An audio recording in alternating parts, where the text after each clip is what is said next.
Alors, sans plus tarder, nous sommes de retour dans l'émission Un moment de lecture avec Yeshua et Maloua. Et c'est l'émission numéro 21 et c'est la partie numéro 2. Alors, avant de commencer à lire ce merveilleux livre que nous lisons maintenant depuis de nombreuses semaines, j'ai eu à cœur de lire quelques versets avec vous. Donc, dans le livre de Deutéronome, chapitre 20, verset 4, « Car l'Éternel, votre Dieu, marche avec vous pour combattre vos ennemis, pour vous sauver. » Je répète, « Car l'Éternel, votre Dieu, marche avec vous pour combattre vos ennemis, pour vous sauver. » Pardon, en fait, pendant que je lis, je sens... Ah, Seigneur. Ok. C'est vrai que nous, en tant qu'enfants de Dieu, parfois, on est tellement combattus. Mais regardez ce que Dieu nous dit aujourd'hui. En fait, il nous dit, soyez calmes. Je m'en occupe. C'est moi-même qui vais combattre pour vous. Et c'est pour ça, en fait, que pendant que je lisais, je sentais l'esprit tressaillir au fond de moi. Et je comprenais que c'était une parole qui nous donnait à chacun d'entre nous, à son peuple. De dire, ne vous inquiétez pas. L'épreuve, ce ne sera pas pour toute la vie. Il y aura des temps de paix, des temps de calme, des temps de délivrance. Amen. Merci Jésus. Voilà. Aussi, on doit demander aussi à Dieu de nous donner cette sensibilité pour qu'on puisse comprendre lorsqu'il nous parle. Parce que Dieu parle tantôt d'une manière, tantôt d'une autre. Et ça, c'est quelque chose que je n'ai pas forcément dit. Il nous parle aussi à travers la nature. Vous voyez, parfois, on peut être là en train de regarder le ciel et puis on va voir tout d'un coup un arc-en-ciel. On va voir tout d'un coup des oiseaux qui ne passent même pas par là d'habitude. Vous voyez, surtout quand il y a la volée des oiseaux, bref. Et ça peut être aussi par le vent où le Seigneur atteste, il nous dit non, je suis là. Ou parfois, on peut être là en train de prier ou être là en train de parler de Dieu et tout d'un coup, le ciel s'ouvre, la lumière du Père.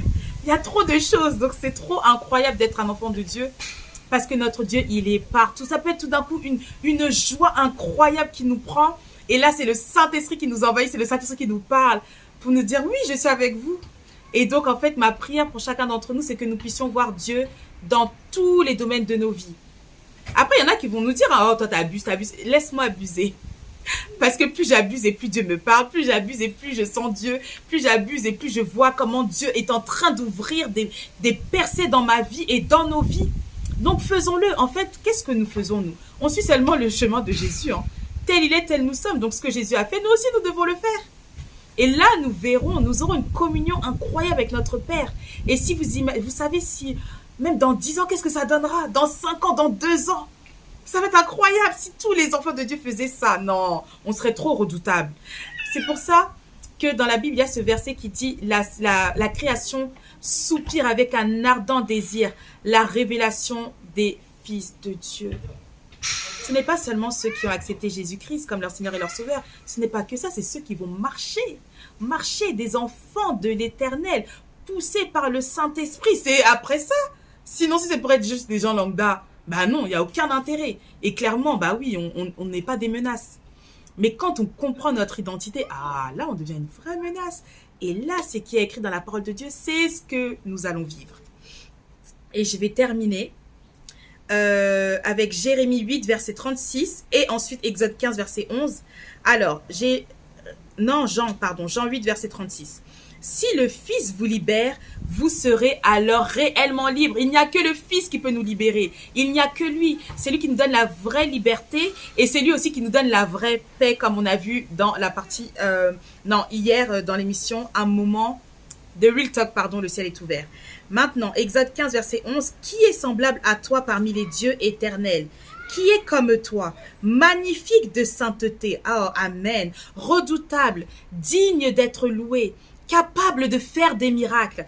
Tu as tendu ta main droite, la terre les a engloutis. Oui, notre Dieu agit. Ce ne sont pas des chimères. Et je vais partager une pensée qui était montée dans mon cœur.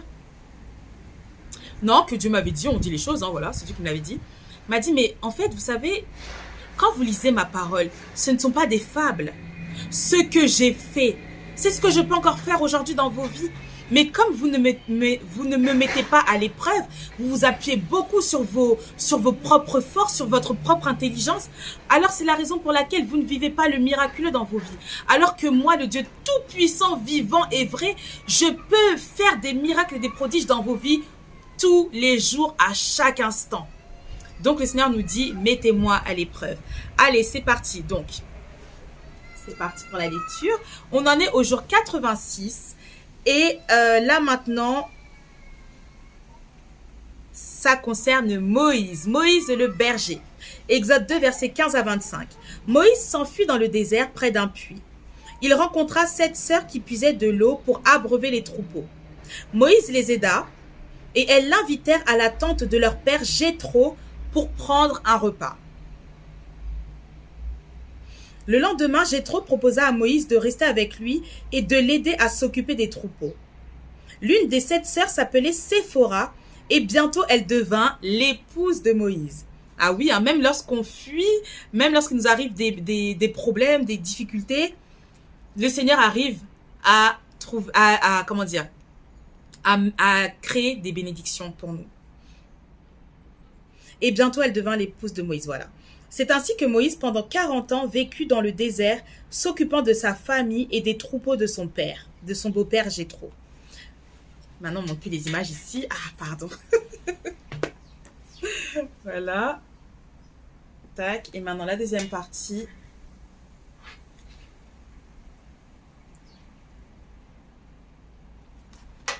On reprend. Jour 87, le buisson en feu ou le buisson ardent. Exode 3, versets 1 à 10. Un jour, Moïse gardait ses troupeaux. Il aperçut au loin un buisson qui semblait être en feu. Il s'approcha et vit une chose étonnante. Il y avait des flammes, mais le buisson ne brûlait pas. Soudain, Moïse entendit la voix de Dieu qui venait du milieu des flammes. « Moïse, je vois combien mon peuple souffre et est maltraité. Ils m'ont demandé de les délivrer.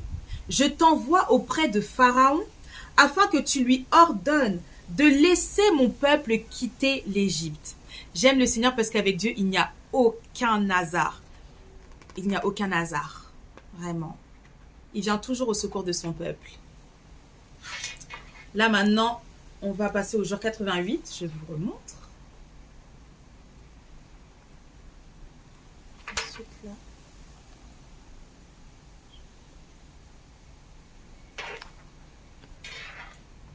Aaron et Moïse. Exode 4, versets 10 à 20. Moïse était effrayé. Il répondit, « Mais ô Dieu, pourquoi Pharaon m'écouterait-il? Et que puis-je lui dire? Je ne suis pas un orateur. Envoie plutôt quelqu'un d'autre. » Dieu vit que Moïse avait besoin d'aide. Il lui dit, « Je te dirai ce qu'il faudra dire. Fais-moi confiance. Amen. Pharaon t'écoutera. Prends ton frère Aaron avec toi. Il t'aidera. » Moïse partit retrouver son frère Aaron et lui expliqua tout ce que Dieu attendait d'eux. Jour 89, je ne connais pas ton Dieu. Ah, ça commence. Exode 5, versets 1 à 14. Moïse et Aaron demandèrent audience à Pharaon. Ils lui dirent, nous avons un message pour toi de la part du Dieu d'Israël, le Dieu tout-puissant qui est dans le ciel. Il t'ordonne de laisser son peuple quitter le pays. Pharaon se mit à rire et répondit, qui est donc ce Dieu qui veut me donner des ordres? Je ne le connais pas. Pourquoi lui obéirais-je? Pas question de laisser le peuple partir. Ce sont mes esclaves et je les garderai aussi longtemps que j'en aurai besoin. La colère de Pharaon était telle qu'il augmenta les corvées des esclaves, non seulement,